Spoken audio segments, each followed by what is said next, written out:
말씀 찾겠습니다. 마가복음 12장입니다. 성경 찾아주세요. 마가복음 12장 오늘은 38절로 44절까지 38절로 44절까지 말씀입니다.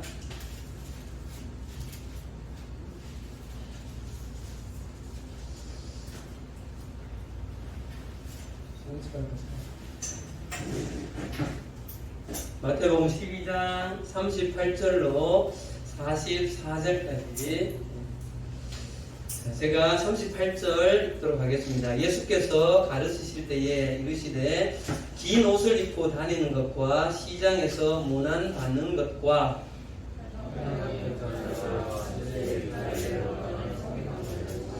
그들은 과부의 가산을 삼키며 외식으로 길게 기도하는 자니 그 받는 판결이 더욱 중하리라 하시니라.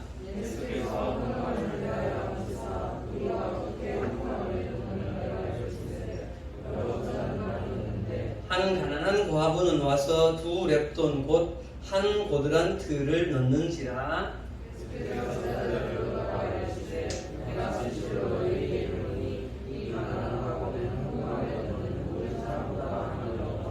그들은 다 풍족한 중에서 넣었거니와 이 과부는 그 가난한 중에서 자기의 모든 소유 곧 생활비 전부를 넣었느니라 하시니라. 아멘. 반갑습니다. 네, 어제 용사들이 같이 와서 참 좋습니다. 그죠? 네, 우리 앞에 정거미처럼 뒤로 돌아보세요. 네, 우리 혜연쌤도 오랜만에 이탈리아에서 오셨고, 네, 2년 가까이 됐죠? 우리 영수하고 우리 서연이는 뭐 늘 있었는 것 같이 또 있는 것 같아서 고맙고, 우리 예진자면 여기서 예배 드린 게 언제 제가 기억이 안 나죠? 중고 정도 여기 왔었어요. 여기 아니야? 저 위에. 네, 저도 반갑습니다. 이제 수련회가 며칠 남았습니까? 네, 이번 금요일부터 이제 시작되어지는데 예배 마치고 잘 수련회를 준비하면 좋겠습니다. 우리 중고등부는 말씀이 계속 이어지고 있어서 우리 삼성 지체들이 조금 흐름을 이렇게 오기가 쉽지 않을 수도 있는데 자본이 좀 이렇게 듣다 보면 또 기본적인 내용들이 있으니까 잘 따라올 수 있을 거예요. 지난주에 우리는 오늘 읽었던 38절 앞부분에 35절에서 37절 빨리 눈으로 잠깐 읽어보세요. 35절에서 37절까지 말씀에서 예수님이 공생의 3년간의 생활 속에서 누군가에게 질문을 거의 하시지 않았고 대부분 질문을 받고 거의 답을 하셨는데 오늘 지난주의 말씀에서는 예루살렘 성전에서 거의 이제 나가시기 직전에 서기관들에게 바리새인들에게 질문을 한 가지 하셨었어요. 그 질문이 가지나 뭐였어? 그리스도가 누구의 자손이냐? 그렇지, 다윗의 자손이냐? 그리스도가 누구의 자손이냐 물으시는 거예요. 이 질문은 그 구약의 배경에 사로잡혀 있었던 이스라엘 백성들, 메시아는 다윗의 후손으로 사람으로 여기 올 것이다 라고 생각했던 그들의 한계를 뛰어넘으라고 지금 이 질문을 하고 있는 예수라는 사람, 나 자신이 하나님의 아들이며 다윗의 자손이지만 다윗이 뭐라고 불렀다? 다윗이 뭐라고 불렀다? 예빈아? 주라고 불렀다. 그래서 다윗이 나를 주님이라고 부른 나는 하나님이다를 말씀하시는 겁니다. 자, 여러분, 예수님은 메시아이시고 그리스도이십니다. 아멘. 크게 아멘. 네. 예수님은 완전히 인간으로 100% 인간으로 오셨지만 예수님은 인간 이상의 완전한 하나님이셨음을 이 본문을 통해서 말씀하셨던 것이죠. 자, 오늘은 지난주에 예수님 하셨던 이 질문과 이 대답을 이어서 이어나가는 계속 하시는 말씀인데요. 오늘 본문은 크게 두 가지의 내용으로 좀 나눠지는 것 같아요. 그럼 성경 보십시오. 38절에서 40절은 누구에 대한 이야기를 합니까? 자, 도와주세요. 누구에 대한 이야기를 해요? 38절에서 40절까지는 서기관에 대한 이야기를 하시는 것 같죠. 그 다음 41절에서 44절까지는요. 네, 가난한 과부에 대한 이야기를 하시는 것 같아요. 그렇죠? 이 두 본문이 굉장히 좀 다른 내용처럼 여겨지죠, 당연히. 그런데 오늘 이 두 본문의 다른 내용처럼 보이는 내용이 예수님께서 한 가지 사실을 말씀하고 있다. 팀장님도 지금까지 이 본문이야 서기관들에 대해서 비판하시고 가난한 과부 헌금 이렇게 다르게 생각했는데 지난주에 말씀을 묵상하고 주석을 좀 찾아보고 또 다른 목사님들이 설교하신 내용도 조금 이렇게 참고하면서 보니까 이 말씀이 놀랍게도 예수님이 전혀 다른 대상을 말씀하시지만 똑같은 이야기 한 가지를 하고 있다는 사실. 그거는 지금까지 우리가 묵상해왔던 하나님의 사랑이 어디의 사랑으로 연결되어져야 된다? 다시 해야 되나? 하나님을 사랑하는 사람은 누구의 사랑으로 이어져야 된다? 이웃 사랑으로 이어져야 된다는 그 맥락의 흐름의 지속적인 말씀이다. 이 말씀입니다. 자, 그러면 오늘 이 본문 전혀 다른 것 같은 두 내용 속에서 예수님께서 우리한테 말씀하시고자 하는 것이 무엇이었고 우리는 이 가르침 속에 우리 삶에 어떻게 좀 적용해 가야 될 것인가를 좀 봅시다. 자, 38절 39절을 보겠습니다. 예수님께서 가르치실 때 긴 옷을 입고 다니는 것과 시장에서 문안받는 것과 회당의 높은 자리와 잔치에 윗자리를 원하는 서기관들을 삼가하라. 여러분 지금 예수님의 말씀을 듣고 있는 사람들이 누구였을까요? 자, 성경을 좀 찾아가서 12장 13절로 가보세요, 여러분. 12장 13절에 이때 찾아왔던 사람은 누구죠? 바리새인하고 또 헤롯 당 사람들이 찾아왔었죠. 그 다음 18절에 가보세요. 18절 시작. 부활이 없다 하는 누구요? 사두개인들이 왔어요. 그렇죠? 그 다음 저 뒤쪽 28절에요. 누가 왔어요? 서기관들이 와 있죠. 그러니까 예수님께서 예루살렘 성에 들어오신 이후에 거의 대부분 어디에 계셨어요? 예루살렘 성전 안에 있었어요. 그랬을 때 유대의 종교 지도자들의 부류들이 각각의 부류들이 와서 예수님께 질문을 하고 예수님이 대답을 하고 그렇게 계속해서 수일간 예수님 거기에 머무셨기 때문에 지금 이때는 거의 예수님께서 나가시기 바로 직전이에요. 그러니까 거기에는 바리새인들, 헤롯 당원들, 사두개인들 그리고 서기관들이 함께 지금 이렇게 섞여서 예수님 말씀을 듣고 있다는 거죠. 자, 이런 상황에서 마지막으로 서기관이 한 가지 묻죠. 제일 최고의 계명이 뭡니까? 그때 예수님 뭐라고 말했어요? 누구를 사랑하고? 하나님 사랑하고 누구를 사랑해라? 이웃 사랑해라. 그 대답 이어서 지금 계속 되어지는 거예요.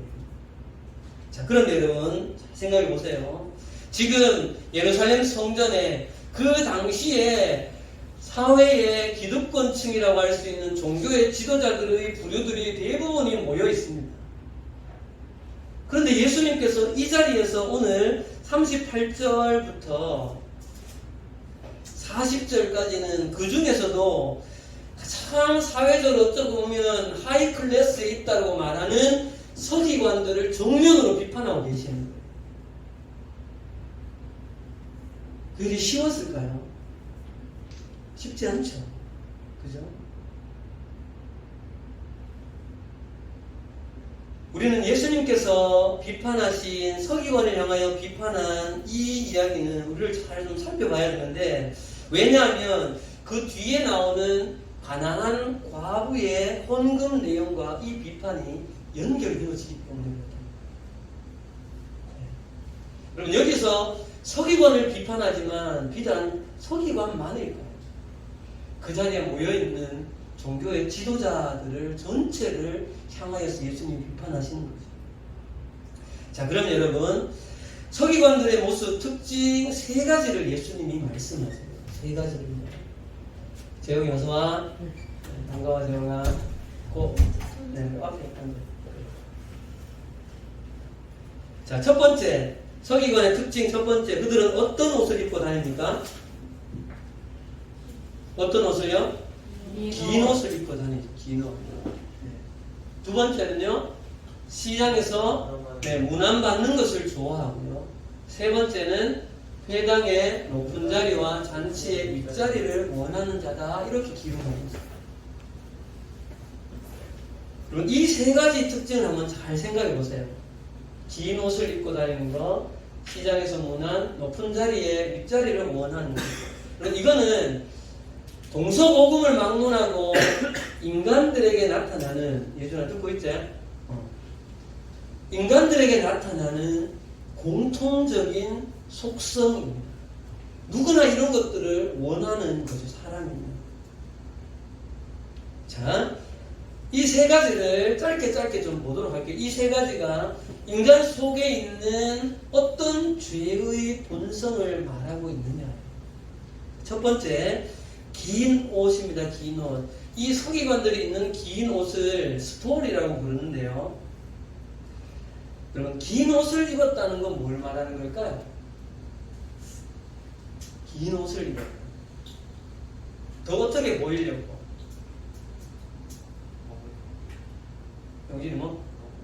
크게? 더 커 보이려고? 등치를 커 보이려고? 조금 더 막 이렇게 긴 거 입고 막 이런 거 입으면 더 그 당시로 어떻게 보일까? 보이고 싶었을까? 더? 돈이 많은 것처럼 돈 자랑하는 건가 지금? 조금 더 거룩해 보이려는 마음입니다. 네. 조금 더 거룩해. 우리 서기관들은 율법을 항상 연구하고 율법만을 잘 지키려고 하는 우리 이 서기관 이 계층들은 너희들하고는 다르다는 거죠. 너희들 그렇게 율법을 잘 지키지 않은 너희들과 우리는 본질적으로 우리는 다르다는 거죠.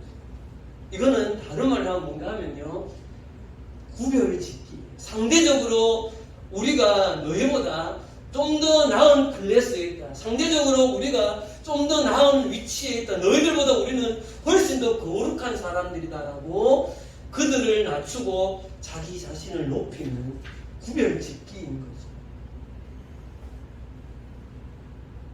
여러분, 지금은 이런 모습이 없을까요? 사람들에게. 이거 꼭 거룩을 넘어서서 나 정도 되어지면 이 정도 차는 좀 타줘야지. 우리 집 정도 되어지면 뭐는 이 정도는 갖춰줘야지. 핸드백은 이 정도는 들어줘야지 나는. 이게 구별짓기. 이것으로 자기 존재의 우월감을 추구하는 거죠.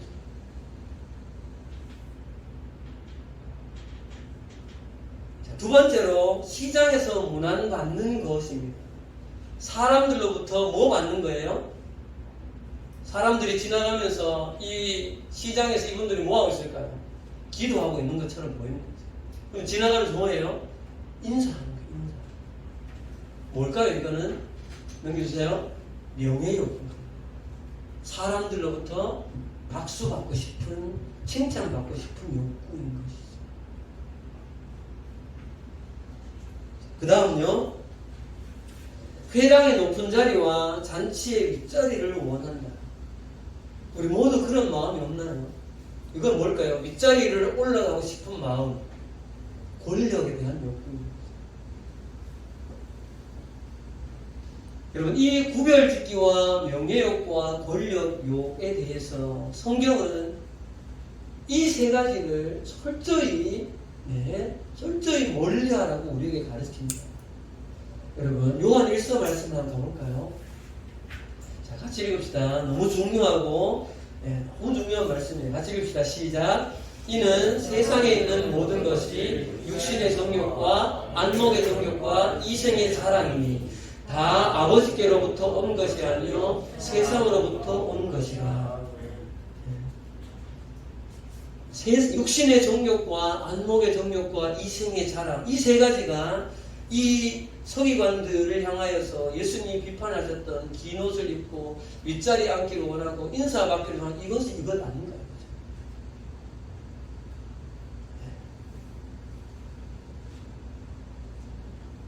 저는 여러분, 우리는 이 세 가지에서 어느 인간치고 자유로워질 수 있는 인간은 없습니다. 네. 여러분들 그렇지 않나요? 다 우리는 높은 자리에 가고 싶고 사람들로부터 칭찬받고 싶고 사람들로부터 존경받고 싶은 그런 마음이, 그런 욕구가 누구에게나 있어요. 그런데 여러분, 중요한 것은 이 육신의 정욕과 안목의 정욕과 이생의 자랑이라고 하는 것에 한 가지 특징을 알아야 돼요.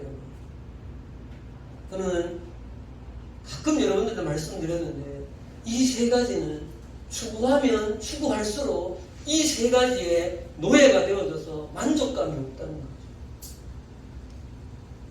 이 세 가지는 잡으려고 하면 할수록 더 많은 것들을 추구하게 됩니다.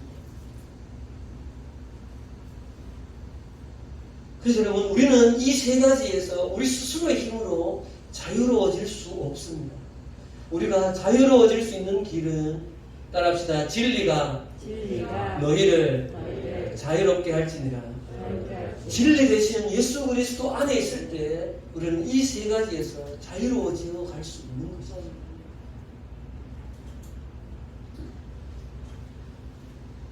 사랑하는 남일교회 삼청년부 우리 중고등부 여러분, 이 세 가지가 없어서는 안 됩니다. 필요하죠. 어느 정도 이것들을 우리는 갖추고 살아가야 하는 것이 인간의 존재입니다. 그러나 팀장이 지금 말씀드리고 싶은 것은 이 세 가지를 추구하는 것이 여러분들의 삶의 목적이 되지 말라는 거예요. 이것을 삶의 목적으로 살고 살아가면 결국 비참해져 가는 겁니다. 자, 다시 본문으로 돌아오겠습니다. 이렇게 서기관들의 모습을 말씀하신 이후에요, 예수님이 이들을 삼가하라. 삼가하라는 말은 조심해라, 멀리하라는 이야기입니다. 그 이유를 40절에 두 가지로 말씀하시죠. 자, 40절 볼까요?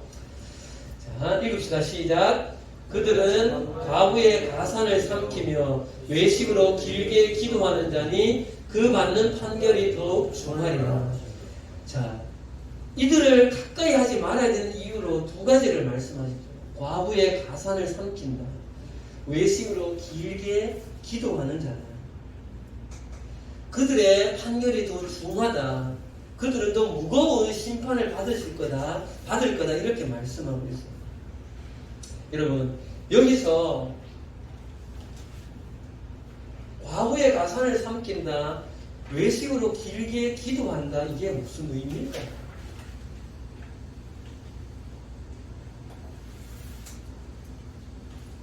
과부의 가산이 뭐예요? 가산. 재산이에요, 재산.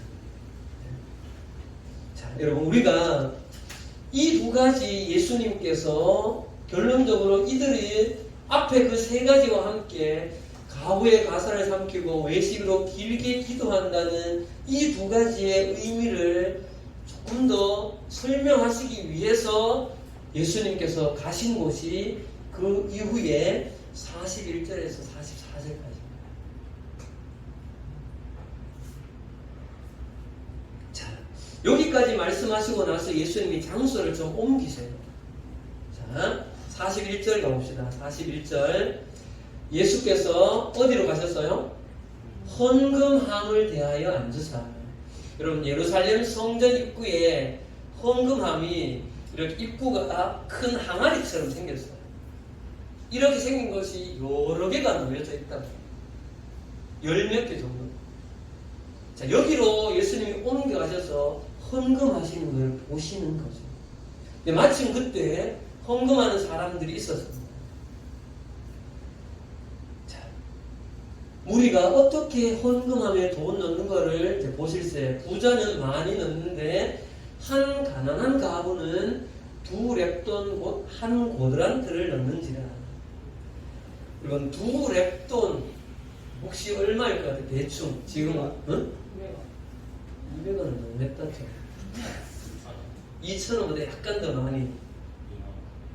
너무 많아요. 이게 한 사람의 한 끼 식사 정도의 분량. 그것도 교할 정도. 지금 우리 식당에 가서 한 끼 사 먹으려면 얼마 필요해요? 한 5천에서 만원 사이는 있어야 그래도 한 끼 먹겠죠. 대충 보면 한 5천원 정도로 잡아봅시다. 예수님께서 가난한 과부가 헌금하시는 걸 보면서 과부를 칭찬하시는 것처럼 보여요. 넘겨주세요. 이 가난한 과부는 헌금함에 넣는 모든 사람들보다 어떻게 넣었다? 많이 넣었다. 그 이유가 뭐예요? 이 과부는 가난한 중에서 자기 모든 소유 곧 생활비 전부를 넣었다. 그러니까 다른 사람들은 풍족한 중에 일부를 넣었지만 금액 자체로는 이 금액이 커요. 그러나 상대적으로 보면 5,000원 정도밖에 안 되는 그 두 랩돈이 예수님께서 가장 많이 넣었다. 왜냐하면 생활비 전부이기 때문에 하고 칭찬하시는 것 같아요. 자, 여러분, 이 본문이 보통 우리가 설교를 듣거나 또는 이 본문을 가지고 큐티를 하면 우리가 이렇게 보통 해석을 하고 적용을 하기 쉬워요. 이 과부의 이 헌금하는 이 모습이 참 어때 보여요, 여러분? 그냥 그래요? 어때 보여요? 멋있어요? 네, 와, 참 훌륭하다. 어떻게 그 자기 가지고 있는 그 얼마 안 되는 걸 다 헌금할 수 있나? 그러면서 자연스럽게 나의 뭐로 돌아가요? 나도 좀 더 하나님 앞에 즐겁게 헌금을 드려야 되는데. 또 목사님들은 이 본문을 가지고 이 가난한 과부의 모습을 보십시오. 우리도 우리의 가진 것들을 주님 앞에 드립시다. 이렇게 이제 갈 수 있는 거죠. 그럼 이 본문이 물론 우리가 가진 것들에 하나님 앞에 드리는 것들을 즐겁게 더 드리자 이 부분으로 이렇게 가는 것 그 자체가 무조건 잘못된 것은 아닙니다. 그런데 여러분 이 본문을 그렇게만 해석하기에는 좀 어려움이 있다는 거예요. 자, 한번 생각해 보세요, 여러분. 이 가난한 과부가 지금 오늘 그 4,5천원 되는 물질, 전 재산입니다. 그 다 헌금을 드렸어요. 그리고 그거를 예수님이 훌륭하다 칭찬하시는 것처럼. 만약에 이 부분을 예수님이 너희도 이렇게 해야 된다고 예수님이 말씀하시면 예수님 좀 너무하신 거 아니에요? 안 그래요? 그걸 생각해 보세요, 여러분. 이 가난한 과부가 헌금 다 넣었어요. 지금 이제는 정말 소위 말해서 이런 한 푼도 없는 거예요. 오늘 집에 돌아가면 뭐 먹어요? 혹 이 과부에게 자녀가 있다고 쳐보세요. 어린 자녀가 있어요. 그럼 예수님이 그 가난한 과부 너희들이 굶을지라도 그거 나한테 헌금 드려라. 예수님이 돈에 막 너무 밝히시는 거예요. 너희들도 다 가진 전 재산 다 헌금해. 그게 훌륭한 거야. 예수님이 이걸 말씀하시냐는 거예요. 이거 지금 여기서. 그러니까 이렇게만 해석하기에는 무리가 있다는 거죠. 이 본문. 여러분, 가난하다라고 말했을 때 잠깐만 앞에요. 44절에 이 가난한 중에 자기 모든 소유를 말할 때 이 가난한은요, 이 원어가 휘스테레스라는 건데, 이 가난은 상대적으로 예를 들어서 누구네 집보다 우리 집이 요 집이 조금 더 잘하고 우리는 그보다 약간 못하는 상대적인 가난을 말하고 있는 것이 아니라는 이 단어예요. 이 단어는 절대적인 빈곤을 의미할 때 가난이라는 거예요. 자, 넘겨주세요. 여러분, 우리가 생활비를 이야기할 때 넘겨주세요. 네, 지금 요 이야기예요. 절대적인 빈곤을 이야기하는 거거든요. 자, 우리가 생활비를 이야기할 때 넘겨주세요. 첫 번째, 생활비가 있어요. 우리가 일상을 생활할 때 생활비보다 약간 더, 근데 이 생활비에는 어제 우리 삼성영어처럼 뭐 영화도 좀 보고, 네, 그 다음 뭐 누가 막 이렇게 공연한다 하면 나도 곧 뭐 소향 이렇게 대구에서 공연한다는데 거기 가고 싶은데 사실은 이 비용이 부담이 돼서 못 가는 거죠. 잘. 이게 생활비예요. 네. 그 다음 생계비예요. 생계. 내가 삶을 걔가 이어가는데 필요한 적절한 돈인 거죠.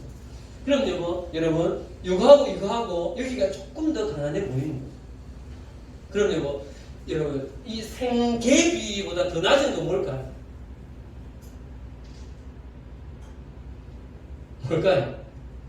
넘겨주세요. 생존비라는 거예요. 자, 그럼 생각해 보세요, 여러분.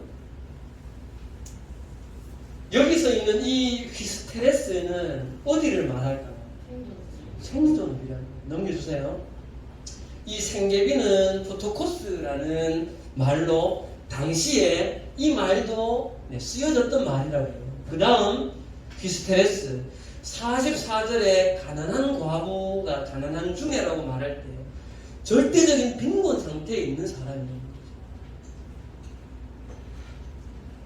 그런데 이 사람이 헌금한 것을 가지고 와 너무 잘했다 너희들도 다 이렇게 내야 된다라고 예수님이 말씀하시는 것일까? 자, 그러면 예수님께서 이 가난한 과부의 이 헌금에 대하여서 말씀하시는 의도가 뭘까요? 이 의도를 찾기 위해서 우리는 다시 앞에 서기관들의 모습으로 돌아가야 됩니다. 자, 38절에서 40절을 다시 한번 볼까요? 40절입니다. 넘겨주세요. 과부의 가산을 삼키며 외식으로 길게 기도하는 자니라고 말할 때 여러분 이 의미를 알기 위해서는 당시에 시대적인 상황을 좀 알아야 하는데요. 서기관의 역할이에요. 지난번에 서기관은 두 종류가 있을 수 있다고 했어요. 첫 번째는 뭐만 연구하는 사람, 율법만 연구하는 사람. 또 한 종류의 서기관은 당시에 사회적인 위치가 로이어, 변호사 쪽이 있었다는 거죠. 그래서 여러분 보세요. 당시에 사회적으로 문제가 일어났을 때 지금은 로펌의 변호사를 찾아가지만 우리 교회 변호사가 1호 변호사가 있어 누구예요? 그래, 김상영 집사님. 예. 사람들이 변호사를 찾아갈 때 이때는 서기관을 찾아갔다는 거예요. 그런데 여러분 이 서기관들이 뒤에 외식으로 길게 기도한다를 왜 여기와 연결시키는가 하면요. 잘 보세요.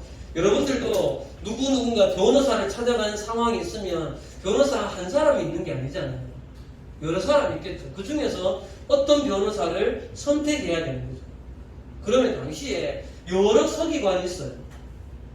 어떤 서기관이 훌륭한 서기관이냐를 판단하는 기준이 뭘까요? 누가 오래 기도하는가? 야, 봐봐라. 저 옆에 있는 그 고노만 서기관은 하루에 3시간 기도합니다. 그러니까 옆에 있는 사람, 야, 겨우 3시간? 나는 그 옆에 있는 유성철 서기관 아는데 하루에 6시간 기도합니다. 그럼 누구한테 가요? 유성철 서기관한테 가는 거예요. 네, 이게 당시의 모습이었다는 거예요. 그래서 이 사람들이 길게 기도하는 것을 드러내서 보였다는 거죠. 목적이 뭐예요? 자기한테 많이 오게 하는 거죠. 그러면 이 사람들은 무료로 봉사해요? 뭐예요? 뒤에 수용료가 있는 거죠. 그러니까 이분들이 외식으로 길게 기도하는 것은 자신의 거룩도 드러내고 경제적인 이익도 착취합니다.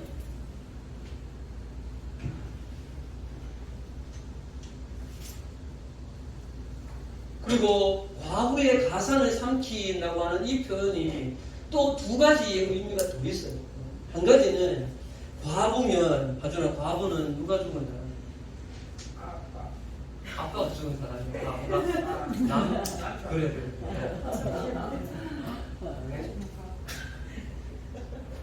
남편이 죽은 사람이죠. 그러면 남편의 뭐가 돌아와요? 남편의 제사 기일이 돌아오는 거죠. 그러면 이렇게 대충 파악을 하고 있다가 기일이 찾아오는 그 과부에게 접근을 하는 거죠. 내가 이번 기일에 남편이 있어 기리기 열심히 기도해주겠다. 그렇게 해서 길게 기도해주고 또 사례로 돈을 받는 거죠. 그 다음 또요. 이게 더 중요한데요, 여러분. 이 당시에 정치적인 배경을 좀 알아야 됩니다. 저도 이 이야기를 좀 알고는 이게 그렇구나라고 생각했는데요. 여러분, 예루살렘 성전을 한번 볼까요? 넘겨주세요.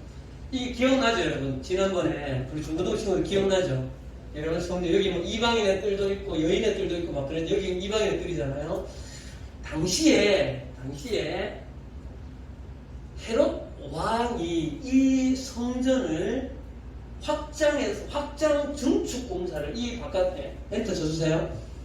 원래는 요게 성전이었어요. 그런데 헤롯 왕이 이 성전을 이 겉에도 이렇게 화려하게 증축 공사를 해준 거예요. 왜 해줬을까요?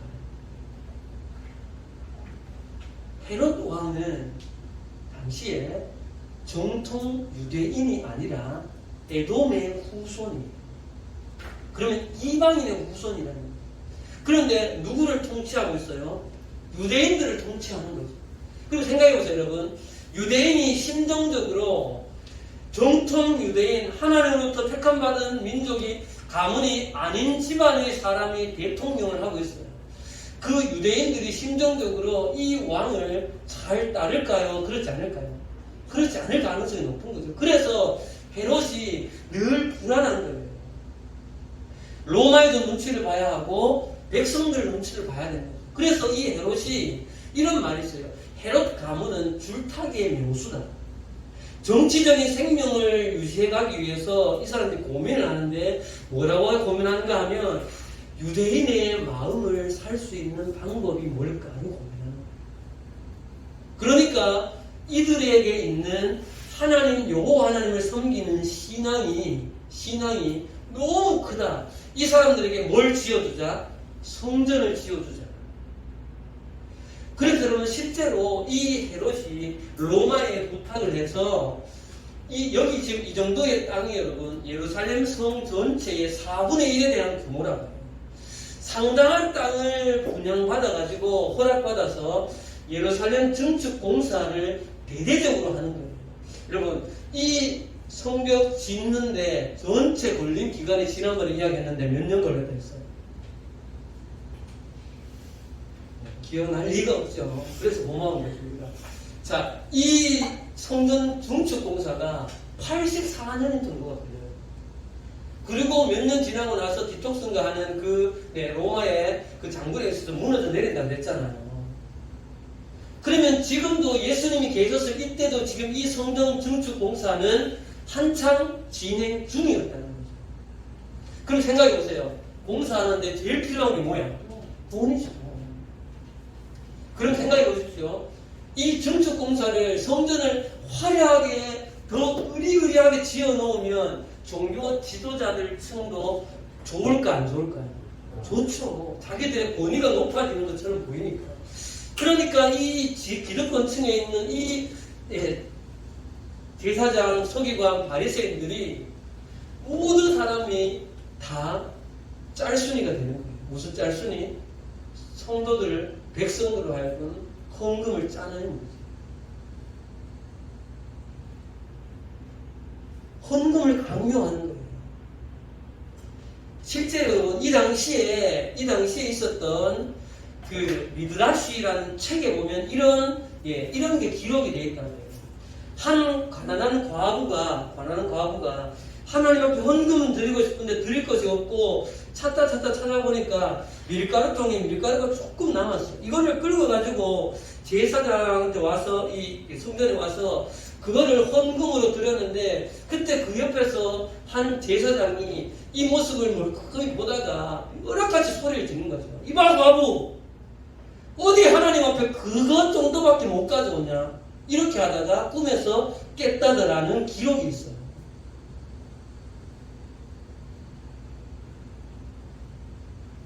그럼 여러분 생각해 보세요. 사람들에게 이 종교 기득권층에 있는 사람들이 당신 봐봐라, 그렇게밖에 헌금을 안 하니까 집에 그렇게 어려움이 생기지. 이번에 자식이 대학 시험 보지, 헌금 많이 해, 하나님 복 주신다니까. 과부 봐봐라, 그렇게 헌금 생활하니까 남편이 일찍 죽지. 이렇게 몰아가는 게, 여러분 생각해 보세요. 당시의 사회적인 분위기가 그러한데 그 이야기를 계속 들으면 어떨 것 같아요? 헌금 안 할 수 있겠어요? 우리 집안에 예를 들어서 영찬이한테 오늘 안 좋은 일 생겼어. 내 마음이 무슨 마음이 들까? 헌금을 안 해서 그런가 진짜? 당연한 거예요. 이건. 사는 여러분, 오늘 가난한 과부가 왜 헌금을 드려야만 했을까요? 그 이상하지 않아요? 자기가 이제 돌아서면 먹을 것이 하나도 없는데 이 가난한 과부가 믿음이 좋아서 드렸을까요? 그게 아니라는 거죠. 사회적인 분위기가 이렇게 건축헌금을 내라고 모든 기득권층이 헌금을 짜내고 하는 이 상황 속에서 어쩔 수 없이 와서 이것을 드릴 수밖에 없는 정치적인, 종교적인 배경에 의해서 이 가난한 과부가 두 랩돈을 먹을 것이 없음에도 불구하고 드릴 수밖에 없었다는 거죠. 그러면 예수님이 오늘 이 말씀에서 뭘 말씀하시고 왔다는 거예요?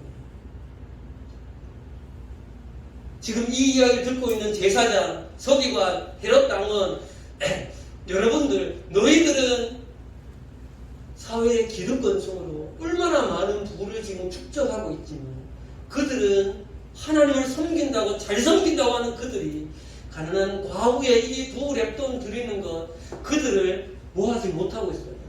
돕지 않고 있는 그들의 이기적인 잘못된 모습을 예수님은 비판하고 있는 것이죠.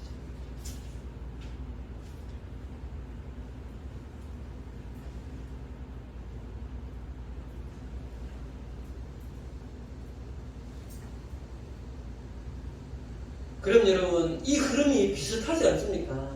예수님께서 가장 중요한 계명이 무엇입니까? 했을 때 마음을 다하고 목숨을 다하고 뜻을 다하고 힘을 다해서 하나님 사랑해라, 그리고 이웃을 내 자신처럼 사랑하라고 말씀하신 이 말씀의 흐름과 오늘 서기관을 비판하고 있고 가난한 과부의 헌금 모습을 연결을 시키시는 예수님의 모습 속에서 누구에 대한 이야기인 거예요? 기득권층이라 하는 종교를 이용하여서 결국은 장사를 하고 있는 이들의 모습을 신랄하게 예수님은 비판하고 계십니다.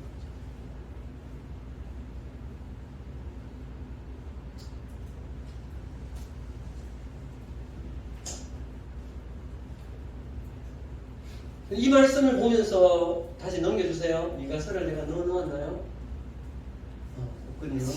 우리 지난번에 보았던 미가서 6장 8절 말씀 여러분 기억나요? 사람아, 주께서 선한 것이 무엇인지 내게 보이셨나니 여호와께서 내게 구하시는 것은 오직 정의를 행하고 인자를 사랑하며 겸손히 내 하나님과 함께 행하는 것이 아니냐라는 미가서 6장 8절 말씀이 동일하게 생각이 되어지는 것이죠. 그럼 이제 말씀을 정리하고 마치겠습니다. 자, 여러분, 우리가 믿고 있는 이 성경에서 구약에도 마찬가지고 신약에서도 동일하게 하나님께서 우리에게 말씀하고 있는 것을, 너희가 나를 잘 경외하고 섬겨라, 나를 사랑해라, 그 사랑을 너희의 이웃에게로 흘려보내야 합니다. 그래서 구약의 곳곳을 읽어보면 계속해서 나오는 것이 뭐예요, 여러분? 구약에서 사회적인 약자였던 고아와 과부와 나그네들을 그들을 잘 챙겨라라고. 이삭을 거둘 때 떨어진 거 다 거두지 마라. 그 배경이 뭐예요, 여러분? 이웃에 대한 사랑인 것이죠. 여러분, 예수님이 이 땅 가운데 오셨을 때 예수님이 주로 찾아다녔던 사람들은 당시에 사회적으로 약한 사람들을 찾아다녔던 것이죠.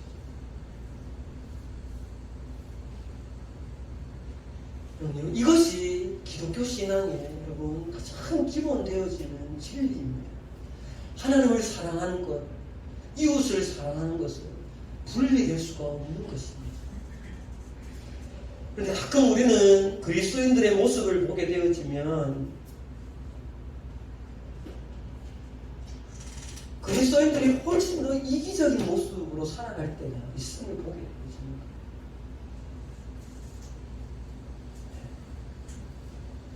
내가 좀 더 좋은 자리에 앉아야 하고, 내가 좀 더 좋은 자리에 주차해야 돼. 조금이라도 이 양보하고 손해보려고 하지 않는 이런 모습이 그리스도인들에게 있다는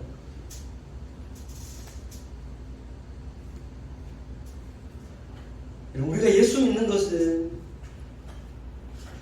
그리고 내가 예수 믿어서 천국 가는 것이 참 근본적으로 중요하지만 그 이상으로 우리가 이 땅에서 살아갈 때 우리의 삶에서 함께하고 있는 자들에게서 우리의 시간을 내어주고 우리의 물질을 흘려보내고 나의 가진 재능을 흘려보낼 때 그것이 하나님을 사랑하는 가장 선한, 가장 좋은 방법이고 지름길이라는 사실입니다.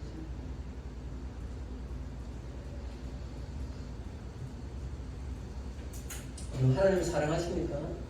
이웃을 사랑하십시오.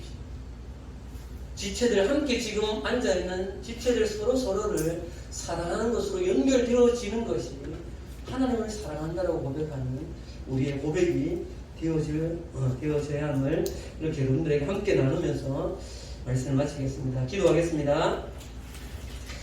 하나님 아버지, 오늘에 감사합니다. 오늘